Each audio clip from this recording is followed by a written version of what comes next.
বন্ধুরা, তোমরা কে কি করছো?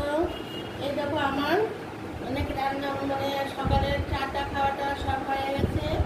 এখন আমি ভাতও হয়ে গেছে। এখন আমি মাছ রান্না করব। মাছগুলোকে ভালো করে মানে একদম পরিষ্কার করে কাটার পর এখন আমি মাছগুলি কি আমি ধুয়ে নিচ্ছি, তোমাদেরকে দেখাচ্ছি। মাছগুলি কি আমি ধুয়ে নিচ্ছি, নুনটা নিয়ে আসি।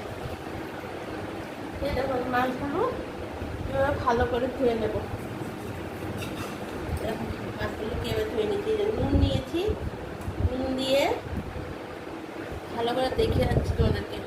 মাছ ভালো করে নুন দিয়ে, যে ভালো করে কাটার পর নুন দিয়ে এভাবে মেখে নেবে।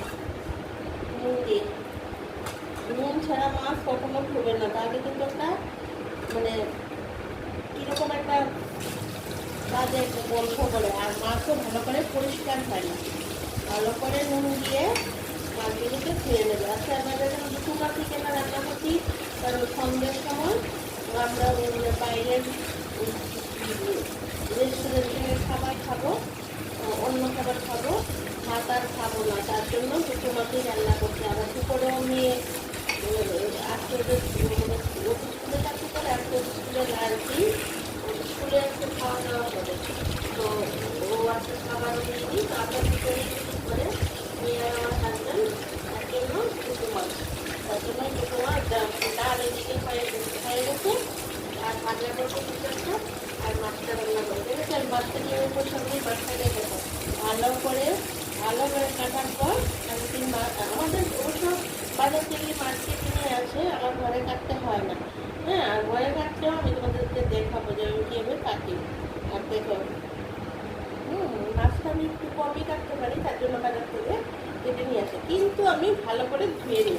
মাছ তোমরা নিজেরা ধোও বা কাজের লোককে দিয়ে ধোয়াও, সবাই ভালো করে ধোয়, সবাই এভাবেই ধোয়। তোমার দেখিয়ে দিচ্ছি, যখন নুন দিলাম, নুন দিয়ে তারপর মাছটাকে একটু ভালো করে পরিষ্কার করে ধুয়ে তারপর আমি একটু সময় জলের মধ্যে ভিজিয়ে রেখে দেবো।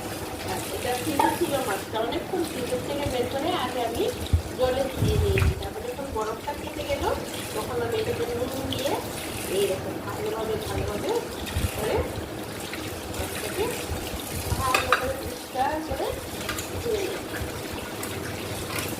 পরিষ্কার করে অনেকক্ষণ ধোয়ার পর দেখবে অনেক নোংরা জল বেরোচ্ছে। আজকাল তো অনেকেই রান্নার লোক রাখে, ওরা ভালো করে মাছ ধুয়েই না। তারপর নানা ধরনের কুকুরাটি হচ্ছে,